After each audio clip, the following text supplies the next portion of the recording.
A small-town pastor smashed the Virgin Mary statue in broad daylight. What followed wasn't just public outrage. It was something that would break him and then rebuild him. In the quiet town of Cedar Falls, Texas, Pastor Samuel Brooks was known for two things: his thunderous sermons and his absolute rejection of anything that resembled Catholic tradition.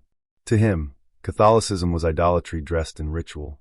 He preached it loud from the pulpit every Sunday, his voice echoing through the small clapboard church at the edge of town. Statues don't speak. Rosaries don't save. And Mary doesn't mediate, he'd declare, waving a weathered Bible like a sword. His congregation, mostly Baptist and deeply conservative, nodded along. Some with conviction, others with silent hesitation. Across the town square, just opposite the diner in the old post office, stood a modest wooden statue of the Virgin of Guadalupe. It had been there for decades, placed by a group of Mexican-American Catholics who settled in Cedar Falls generations ago. It wasn't grand or imposing, just a quiet figure carved from cedar, hands folded in prayer, eyes gently cast downward. To the faithful, she was a symbol of comfort, a mother who listened when no one else would. To Pastor Samuel, she was an affront. He saw the flowers placed at her feet as misplaced devotion. He called it superstition. Worse, he called it heresy. That carving, that statue, it's just wood. It hears nothing, feels nothing, and yet people bow to it as if God lives in carved pine. But something had begun to change inside Samuel. It wasn't sudden. It brewed like a Texas storm, quietly at first, then swelling with heat and pride. A feeling he couldn't name, but it clawed at his chest every time he walked past the statue. His sermons became harsher, more urgent. Less about grace, more about war. A spiritual war, he claimed. His wife Rebecca noticed the change. Fewer smiles, sleepless nights, long drives with no destination. And his daughter Grace, only 8, would sometimes pause and look up at the statue when they passed, her small fingers clutching his hand. "She looks kind," she once said. Samuel didn't answer. It happened on a Sunday afternoon, the kind of warm golden day when small-town life slows to a peaceful crawl. Families filled the park. Children flew kites across the grass. And at the far end of the square, the statue stood quietly in her usual place, serene, untouched. No one saw the hammer in Pastor Samuel's bag. He had walked across the square with purpose, ignoring greetings, his eyes locked on the statue like a man marching into battle. When Samuel reached the statue, he didn't hesitate. He stepped up onto the low stone base and unzipped the bag. The metal of the hammer glinted in the sun. Someone nearby called out half laughing, "Hey, Pastor, what are you doing up there?" But Samuel didn't laugh. He raised the hammer and brought it down with force. The first blow cracked against the cedar. The sharp crack echoed across the square like a gunshot. People turned, some froze. One child screamed. Then the second strike came, and the third. Splinters flew. Samuel's face was red, contorted with righteous fury. His voice rang out above the chaos. "This is not holy. This is not God. It's wood. Only Jesus saves." A woman dropped her ice cream and ran toward the statue, tears already in her eyes. "Please stop. That statue's been here since my grandmother's wedding." But Samuel didn't stop. He roared louder. "Do not kneel to idols. Tear them down." With one final swing, the head of the statue cracked loose and fell to the ground with a dull thud, rolling until it stopped at the feet of a boy no older than 10. He didn't move, just stared at it as if something sacred had died. People gathered, but no one moved forward. They were stunned, afraid. Samuel dropped the hammer with a metallic clatter. He looked around expecting applause, nods of approval, but all he saw were faces. Broken, betrayed. Then came the quietest voice. A woman holding a baby whispered, "You didn't break wood. You broke our hope." The hammer had fallen. The statue was gone.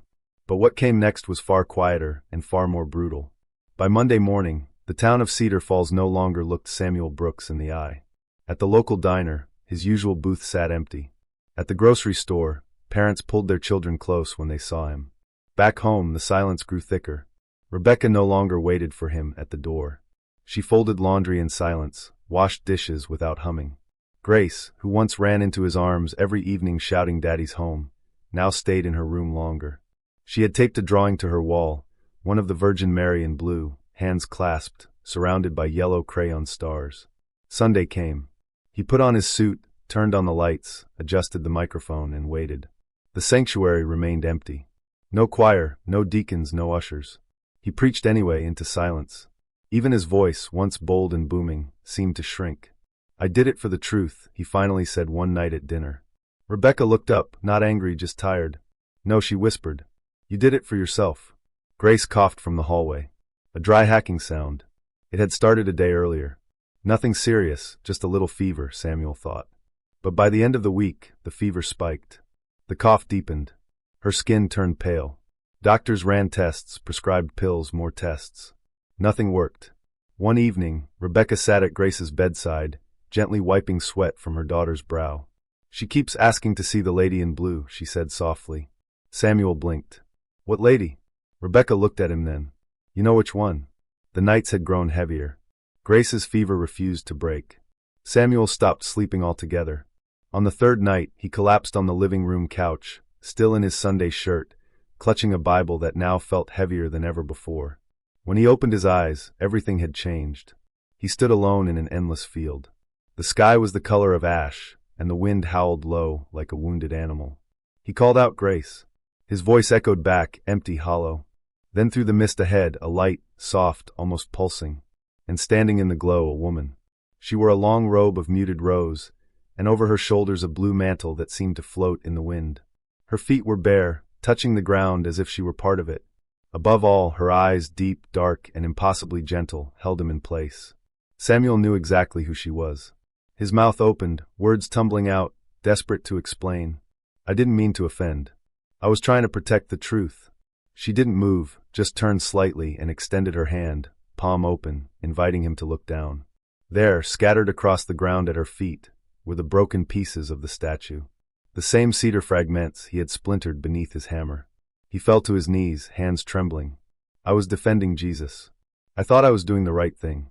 Still, she said nothing. But her silence wasn't harsh. It was sorrow and something deeper. Compassion. She stepped forward, and with a touch like wind against skin placed her fingers on his forehead. And then she spoke. Her voice was quiet, no echo, just presence. "My son waits for you. But before you return to him, you must first understand a mother's heart." He awoke with a start, gasping like a man pulled from underwater.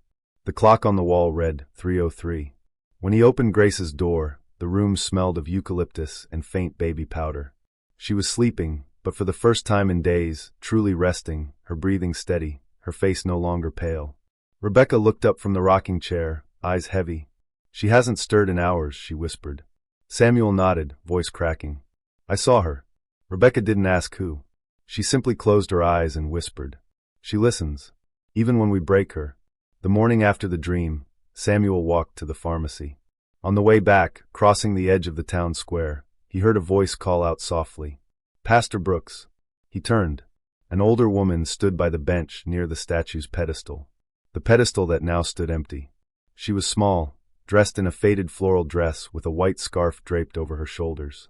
He recognized her. Mrs. Hernandez, one of the town's oldest residents.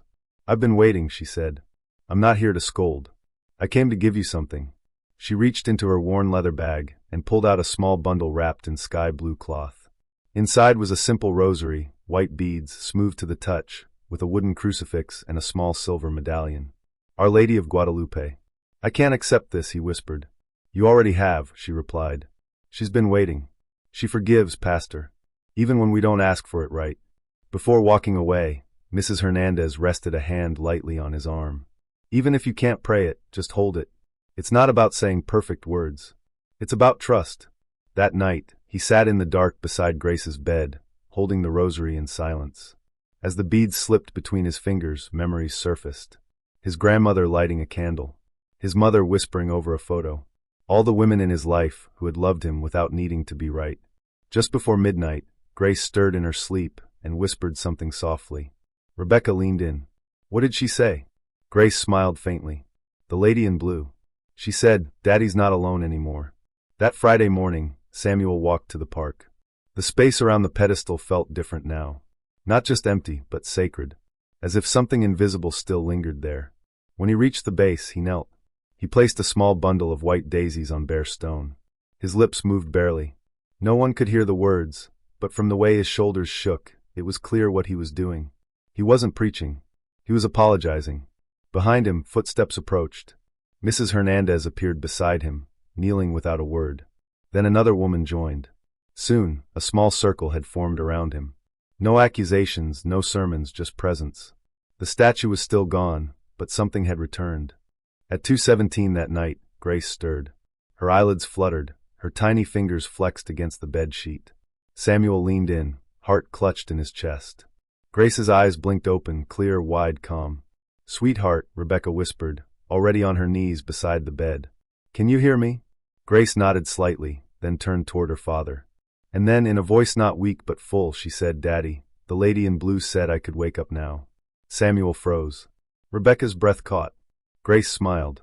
She was here. She sat by my bed every night when I was sick. She held my hand and called me her little flower. Then she added, almost like a secret, "She said you saw her too. But you had to find your way before I could come back." That night, no one in the Brooks household slept. They stayed in that room together, wrapped in blankets, in each other, in something invisible but real. By morning, sunlight streamed through the window. Grace was up walking, talking, laughing faintly at cartoons. When Samuel called the doctor later, he couldn't explain it. Her tests were normal, her vitals perfect. "It's like she was never sick at all," the doctor said, baffled. Samuel didn't try to explain. Some things aren't meant for lab reports. It was Sister Maria who made the first move, a petite nun from the nearby convent. One morning, she visited Samuel with a cardboard box wrapped in linen. Inside were the shattered pieces of the statue. "We've kept them," she said softly. "We gathered every piece we could. Maybe now we know why." Samuel stared into the box. The cedar was cracked and chipped, but familiar. "I can't," he whispered. "You don't have to do it alone," she replied. Within days, volunteers began showing up at the community center. Woodworkers, painters, retired sculptors, high school students. Some were Catholic, some were not. Samuel worked quietly beside them. He didn't lead, he listened. Each fragment he touched, he treated not like wood, but like a memory, a confession, a scar. It took 3 weeks. When the final coat of paint dried, the town gathered in quiet anticipation. On Sunday morning, under the soft glow of a rising sun, the statue stood veiled in white linen, waiting. Sister Maria stepped forward and handed Samuel the cord to lift the veil.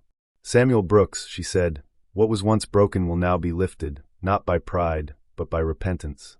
He took a deep breath and pulled. The cloth fell. There she stood, Our Lady of Guadalupe, restored but not flawless. The cracks were still visible beneath the paint. The new hand was slightly different in shape. But she was whole. And more than that, she was real. A symbol of mercy that had bled. Samuel stepped down from the platform and knelt at the base of the statue. No sermon, no apologies, just presence.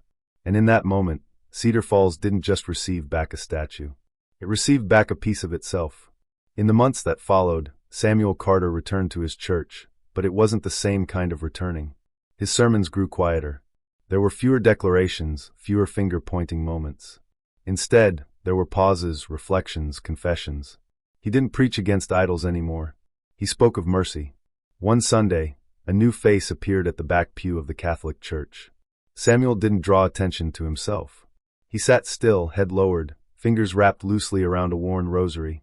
No one whispered. No one stared. They just let him be. At home, Grace would still sometimes wake up smiling, saying the lady in blue visited her dreams. Rebecca began lighting a candle each night before dinner, whispering a small prayer. It was a home rebuilt on grace, not labels. Samuel visited hospitals now, prisons too. He no longer came to convert anyone. He just told stories of a man who thought he was saving souls, but was really building walls.